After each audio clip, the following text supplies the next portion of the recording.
Hi friends. ఒక వ్యాపారవేత్త ఎలాగైనా ధనం సంపాదించాలని చాలా కష్టపడి సుమారు 1000 కోట్ల రూపాయలు సంపాదించాడు.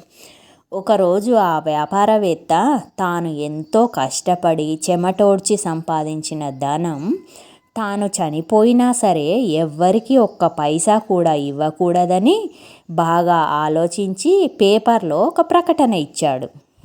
ఏమని అంటే, ఎవరైతే నేను చనిపోయిన తర్వాత నా డబ్బు నాతో తీసుకొని వెళ్ళే సులువైన సలహా ఇస్తారో వారికి 10 కోట్లు ఇస్తానన్నాడు.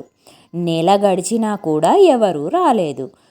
అప్పుడు మళ్ళీ 100 కోట్లు ఇస్తానన్నా ఒక్కరు కూడా రాలేదు. దానితో చాలా బెంగతో చిక్కి సగమైపోయి ఉండగా ఒకరోజు ఒక జ్ఞాని వచ్చి, నేను మీ డబ్బు మీకు చనిపోయిన తర్వాత కూడా మీకు ఉపయోగపడే సులువైన సలహా చెప్తాను అని అన్నాడు. అప్పుడు ఆ వ్యాపారవేత్త ఎలా అని ప్రశ్నించాడు. దానికి ఆ జ్ఞాని వ్యాపారవేత్తతో, మీరు అమెరికా, ఇంగ్లాండ్, జపాన్ వెళ్ళారా అని అడిగాడు.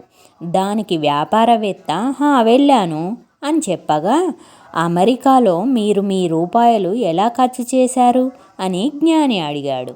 దానికి ఆ వ్యాపారవేత్త, మన భారతదేశ నోట్లు అమెరికాలో చెల్లవు కనుక నా రూపాయలను డాలర్లుగా మార్చి తీసుకొని వెళ్ళాను. అదే ఇంగ్లాండ్లో అయితే పౌండ్గా, జపాన్ అయితే యెన్స్గా, ఇలా ఏ దేశం వెళ్తే ఆ దేశ కరెన్సీ కింద నా రూపాయలను మార్చుకొని తీసుకొని వెళ్తాను అని అన్నాడు. అప్పుడు జ్ఞాని ఇలా చెప్పాడు, ఓ కోటీశ్వరుడా, అలాగే నీవు చనిపోయిన తర్వాత కూడా నీ డబ్బు నీతో రావాలంటే నీవు వెళ్ళాలని నిర్ణయించుకున్న దేశంలాగా, ఒకవేళ నీవు నరకానికి వెళ్ళాలి అని అనుకుంటే నీ డబ్బును పాపంలోనికి మార్చు. అంటే దుర్వినియోగం, చెడు వ్యసనాలకి, పాపపు పనిలోనికి మార్చు.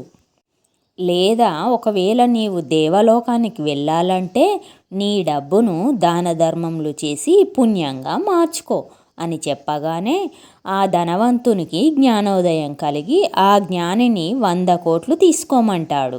దానికి జ్ఞాని, నేను కష్టపడి పని చేయకుండా ఒక్క పైసా కూడా తీసుకోను అని సున్నితంగా తిరస్కరిస్తాడు.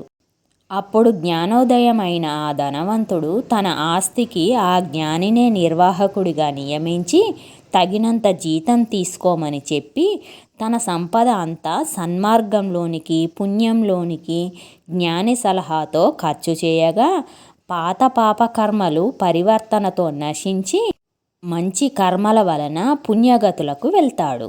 ఇదండి మానవుని సంపద. మానవునితో వచ్చే విధానం, మనం కష్టపడి సంపాదించింది మంచి ధర్మ మార్గంలో ఖర్చు చేసి పుణ్యంగా మార్చి మనతో తీసుకొని వెళ్దామా, లేక ఎలా తీసుకొని వెళ్దామో మీరు కామెంట్ చేయండి. కథ నచ్చితే లైక్ చేయండి, కామెంట్ చేయండి, సబ్స్క్రైబ్ చేసుకోండి.